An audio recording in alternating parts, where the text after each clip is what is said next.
Hello, everybody. Welcome back to another episode of Drunk on Rom-Coms. I am Connie. And I'm Marie. Thank you for joining us today and every day we put out a new episode. It's great. We appreciate it. We see you. We love you.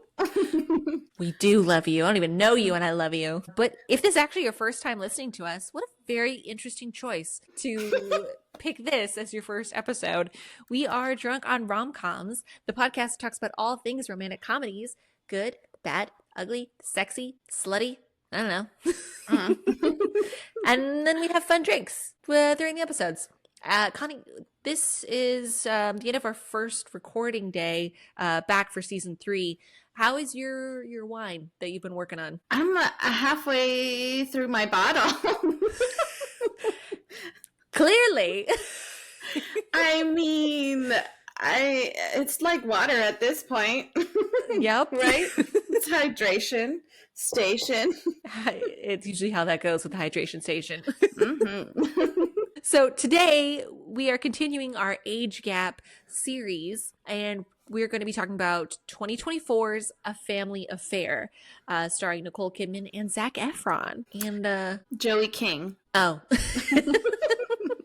And IMDb synopsis says, a surprising romance kicks off comic consequences for a young woman, her mother, and her movie star boss as they face the complications of love, sex, and identity. Wow.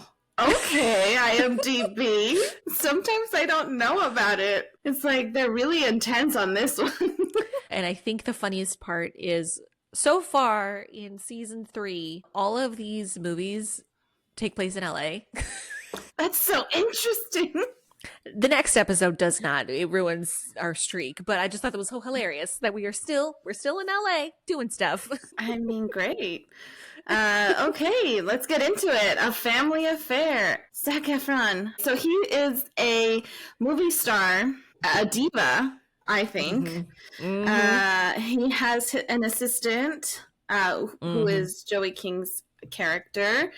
And she's kind of like his bitch. Yes, that is the unspoken and yet very spoken law in Los Angeles as a personal assistant. You are their bitch. Yes. And you know what? I don't think I could do it. I think I saw this movie and I'm like, I couldn't. If I'm in bed, there is no way I'm getting up to go to a grocery store to shop. There's just no way. There could not have been enough money for that to happen. And I've done executive, like corporate-y assistant type stuff, but I feel like personal assistant is like a whole different ballgame. And with a high profile person who sucks as a person to you, like a part of you dies, Connie. I mean, yeah, she was really frustrated. I mean, she was doing all these and I get it. That's what you sign up for, right? That she wanted to be an assistant so that she could be a producer. Right? So she thought that she was going to get there with him, but no, he's kind of just been stringing her along up to the point where she just like can't take it anymore, right? She's like, I am done doing shit for you. So you know what? I'm quitting. And she was best friends with like everyone in that house, with like the housekeeper, the gardener. I mean, it was just amazing. And I still don't understand what movie that he was making. I have no clue. I don't know. He did the wrestler one, that drama movie with the brothers wrestling with the guy from The Bear. Oh, that's right. He fit that role, I think. Were you talking about in the movie he was making? Well, that too. I think his movie sounds so confusing. Oh, well, how did they describe it? It's Die Hard meets Miracle on 34th Street meets Speed. I'm like, what? And then we watched glimpses of that movie, and they're in the snow. So I don't know, like, where all these... Because it's Christmas. And I guess they're in the tundra. Antarctica. It's just so it's just silly. Anyway, so he's without a personal assistant, and I guess he can't take it anymore, right? He's such a diva that he cannot, so he goes to her house while her mom, who is Nicole Kidman, is cleaning out her office in this huge house that they have for some reason. I mean, they're doing okay because she's this like famous author, like award-winning writer. Like she's a big deal. So the daughter's good. She's going to be fine. She's fine. She can quit her job. She has Right. a house that is on the beach, basically. Anyway, so he goes in there. Who walks into a stranger's person's house? He rang the doorbell first, like at least 2 times, and the door was open. Okay. That's awful still. I'd be like, okay, I'm just gonna leave. What if they're dead inside? I'm just gonna go. I don't want trouble. It's a nice house, though. Wouldn't you want to know what it looked like inside? I would. I really would. Actually, I would go in without, like, with the door locked. I'd be like, I'll just jump the fence. But anyway, yeah, they have their awkward meet cute, and the next thing you know, they're just kind of waiting for, I don't know, Joey King's character's name. Zara. Sorry, that's right. I was like, it's a store. Forgot. Anyway, so now they're just chilling, and they had tequila, I believe. They got on that couch real quick. Got real chummy. Mm-hmm. The leg touching, Connie. Oh my gosh, the staring. I mean, it comes to a point where the only thing that you can do is just make out. Sex. Why not? She did say she hadn't been kissed in a really long time. To sex on my bed. It escalated immediately. So quickly. And of course, her daughter had to come in at that exact time. Would you? If your parents, well, like, let me get my thought down.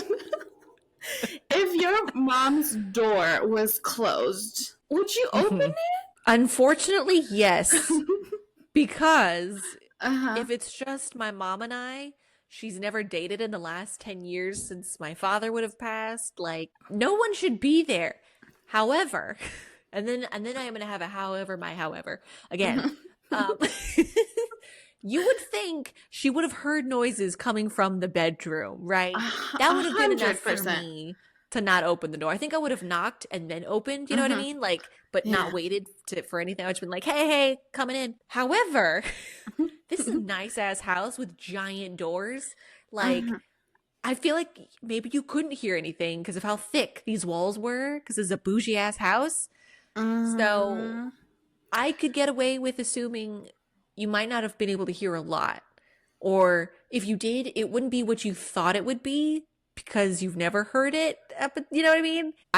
Yes, I would have opened the door and been traumatized. Just like she was. I mean, yes. Obviously, she screamed her little throat off. And she... What a weird sentence. And then she just bumped into the door and then fell to the ground. I think this was a perfect reaction to seeing your mother have sex with your boss. Perfect reaction. Perfect reaction. She's not okay with it, obviously. She tells them to stop, and they don't. I mean, but is that fair to ask your mom to stop seeing people? You know what? I don't know. I mean, no, it's not. But also... it's her boss. It's weird. It's weird. And it's not even like the age gap that they have, right? No, it would really be weird. Not. It's not. It would be weird if, your boss was dating your mom. Okay, that's the weird part of it. That's just really the weird thing. Who cares about the age? Anyway, he takes her out on like these dates on the Universal Studios lot, which I have always wanted to go to. I've always been on a tram, right? When you go to Universal Studios, you're on the tram. Of course. But I've always wanted to go and walk around. And I know that there's probably a private tour that I cannot afford. You want to walk the streets of New York without the rats. Right. You want to go to New York without feeling cold or sticky hot. Really either. That just doesn't sound good. Yeah, they're able to get on the slot. Yeah. Security guards don't get paid enough. Just gonna say that. And then they're just having the sexy time and falling in love. So you can't be mad at it, right? No, and they've had the best time. It was such a beautiful montage of them just being rich and in love. Because I literally cannot think of anything more Southern California then going to the beach, having a beach house, sitting on the, like, just having s'mores, and that's all they did. Like, they played games. I'm just flabbergasted at how amazingly rich these people are. They're having the time of their life. That's rich relationship goals. Yeah. Until, her daughter is just like, you're lying to me. I'm never going to measure up to you, Mom. Like, you're taking all this stuff away from me. I'm like, chill. Oh my God. There was a lot of unresolved issues popping up all of a sudden. Yeah. But yeah, I mean, they have their problems. She said, I'm like, I can't do this anymore with you. And then he says, I love you.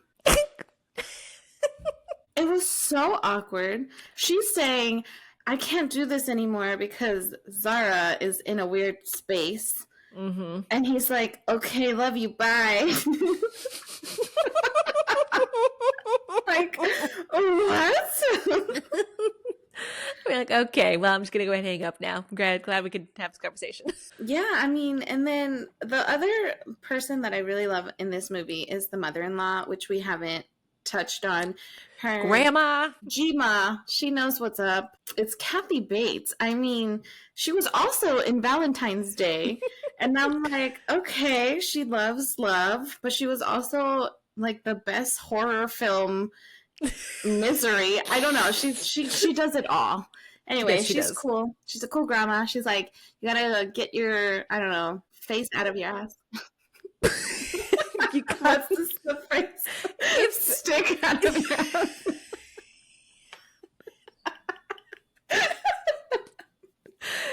If and when you become a grandma, Connie, I hope you tell your grandchildren to get their face out of their ass. But yes, grandma's coming in with the hard truths. And if you want to be treated like a grown-up, you got to start acting like one. And first of all, you are 24 living with your mom. Stop. Yeah, get your shit together. Get your shit together, basically. And I love grandma for that. I love a strong grandma who tells it like it is, but says it with love, but also get your shit together. Face out of your ass, Yeah, face out of your ass. Oh boy, that's gonna be my next phrase. I hope so. Anyway, he ended up joining them for Christmas, which I think this movie went from like I didn't even know they were in the holidays. Right? Well, that's the magic of LA because I went to Big Bear. I know, and it was snowing. Right? But anyway, so he met them up at Christmas. They had a great old time. And then Joey's or Zara saw something that she had always seen when he was going to break up with his people. And it was like the earrings, right? There were diamond earrings. The breakup earrings. The breakup earrings. And she kind of just like spiraled. Yeah, she laid it all out there. She's like, he's a terrible person. He's a womanizer. He does this to all these women. He makes me, I don't know, write him an apology. She just went off. Right. And the mom's like, is this true? You need to get out of my house. She got into a fight with everybody that day, Zara. It's a bad day. We didn't even talk about the best friend that much, but it's really a side situation. She's only important to the plot because she was there to get out of the house. Like the big ass house that they can like go to different rooms in. I will say the point of the best friend for me was she was the beginning of Zara being better, or like realizing she needs to be better because she hurt everybody around her. So she started and reconnected with her bestie and was like, sorry, it's fine. And then blah, blah, blah. Everybody gets together in the end and we're all a big happy family. Yeah. It really went by fast. This movie went by really fast, which I appreciated, but also I'm like, it wasn't plausible. That's what makes it magical.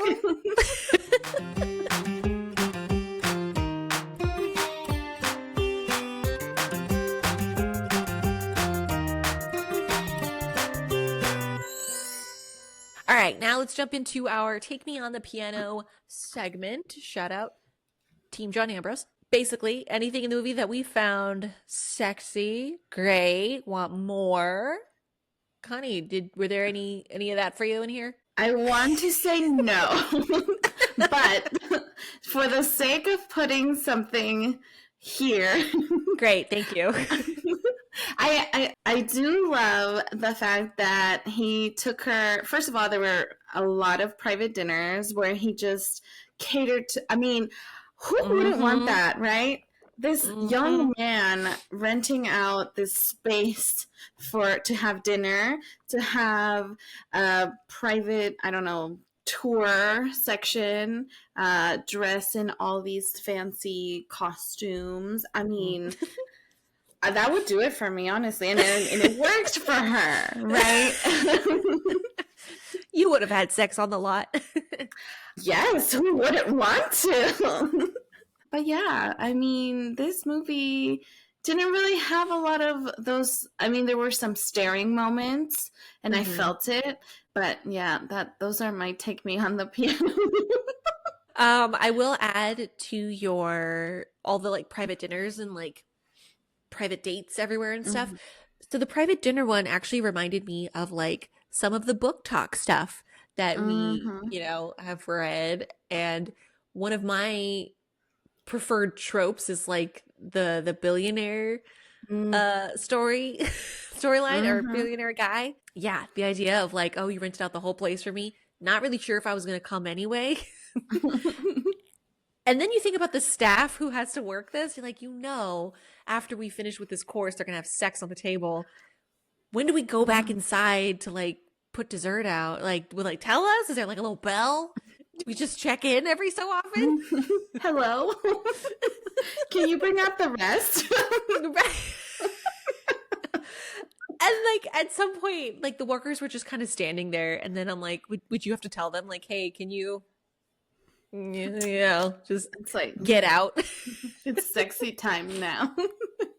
And then also at Christmas, he got her this book of basically every publication she had ever put out, whether it was like a short story, excerpt, articles, everything. And he turned it into this like bound book, like hardcover. I would have been sold. I would have been like, this is it. We're getting married right now. Do you have a ring? Let's just do it.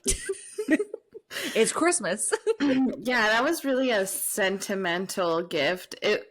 And because she is a writer, that meant everything to her. And I appreciated that he figured it out all by himself without asking anybody for help, or at least like not Zara or the grandma or anybody. Like that was just pure, like, I love you so much and this is how I'm showing it. I love it.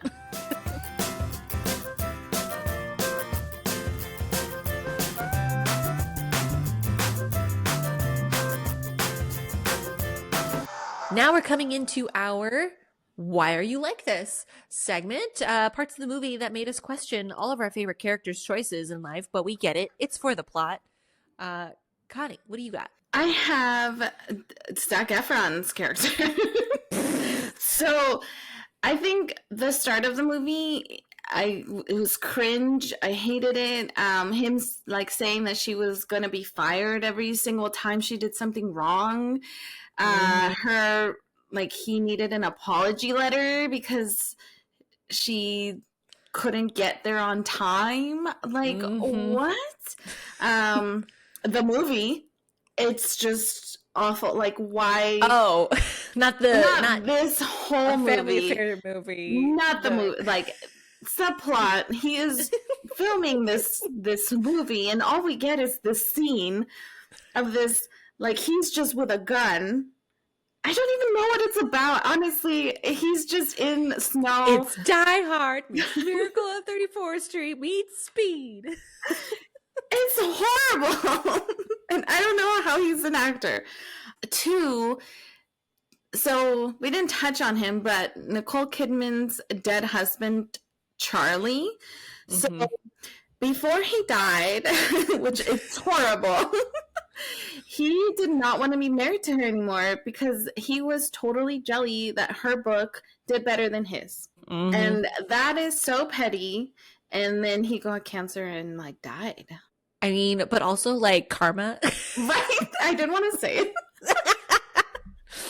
but karma. And also just Sarah being so difficult on her mom for having like this like life.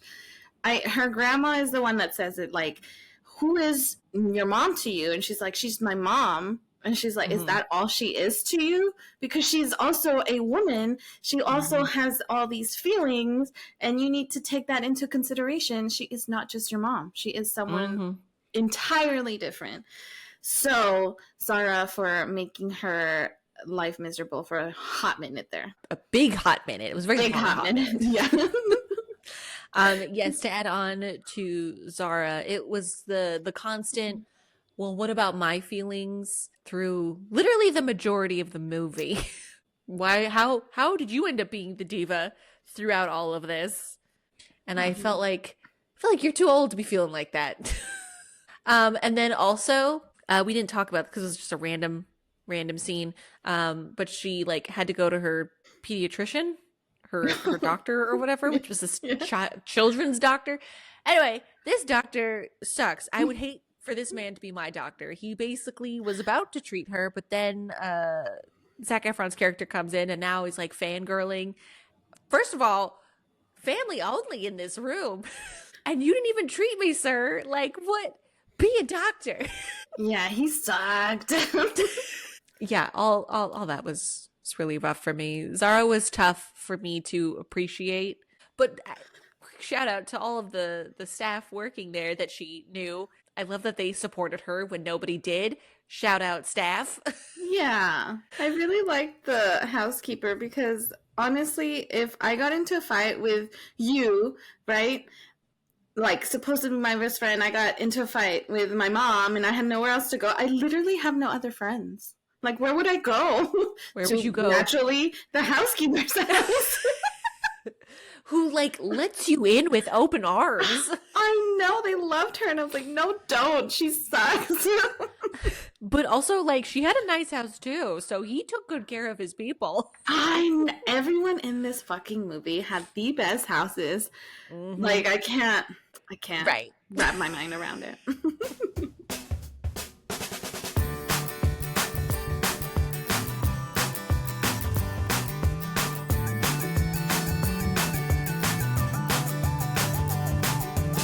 And we have finally come to the end of our episode for our final thoughts and shot ratings. Did you finish your wine? Or at least your glass? I sure did. Yay! Love that for you. Am I a little, like, dizzy? Yes. That's right. We're almost done. Yeah, what were your final thoughts? Okay, so I think the only part of this movie that I laughed out loud was when she found them in bed together and she bumped her head. And then she started gagging because she saw them together. I was dying. And then after that, I stayed silent the whole entire movie. Like, Zac Efron had more chemistry with Joey King than he did with Nicole Kidman. They had a brother-sister, not romantically, they had like this brother-sister banter, which I love to see more on screen than I did the Nicole Kidman and Zac Efron part of, like, romance, right? Yeah. I could get that. Everyone had a happy ending, you know. Zara had, like, I guess she's a producer now in the movie. Right, she got her own office. In the movie industry, she had, I mean, I think she's got it made. Everyone has got it made in this movie. Happy that I watched it, and I'm really mad because I watched it twice. One, I didn't know we were gonna do this movie, so I had watched it when it came out, and I was like, ugh. I never want to watch it again. And then now, because we had to review it, I would take 7 shots to get through this movie. I need to be so tipsy, because the only time that I laughed was when it was like at the beginning of the movie. But seven shots and you're tipsy, damn. I'm like, okay. I'm like, woo, loopy. Yes, that is my final thoughts and ratings. Amazing. Very, very similar thoughts. Overall, I definitely felt like this movie was a little bit too slow for me. I definitely agree that Zara and Zac Efron's character definitely, like, I could get there with the banter and the fighting back and forth. Like, there were some funny bits in there for me that I appreciate, and I thought it was awesome. I thought the best friend was funny. I know she's from the socials, and she's been doing a lot of like side quests of movie character friend everywhere. Mm-hmm. So I appreciate her. But this was a little tough movie for me. I think with the amount of complaining Zara did in this movie, and yet still wanting to be like grown, you can't be taken seriously if your license plate says "ick, bitch." Oh, I know. That was tough. It was tough for me. And then the other part that bothered me before I get to my shot rating. Now I'll get my shot rating first. I gave it 6 shots. Like I need 6 shots. I did appreciate some of the funny bits. I feel like she would have told her mom all the shitty things that he had done while over the 2 years that she was there. Like, you're telling me none of those stories would have come up at dinner time? Like, at least if he came in during their meet cute with her knowing that backstory and it still happened, great. But you're telling me she didn't know anything of all the weird shit that he's done? That's hard. That's hard for me to believe. Missed the mark. 6 shots. I need them. Please give me them. I will gladly give you the 6 shots. Yay for a family affair. Wow. That was a journey. Yeah. Do you people need a lot of shots for this movie? Did you like it? Yeah. Did we miss something? Like, do I need to watch it a 3rd time? Please tell me no. Let her know, people. I will only watch the highlights. Or just watch it like at 2 times the speed or something. Can you really do that? I don't know. I would have done that with the 2 hours movies. Anyway, I love us so much. Me too. Good for us. Good for us. Anyway, if you have not done so already, please follow us on Instagram at Drunk on Rom-Coms. Yeah, do it. Thank you for listening. Yes, as always, I am Coni. And I'm Marie. Till next time. Bye. Bye.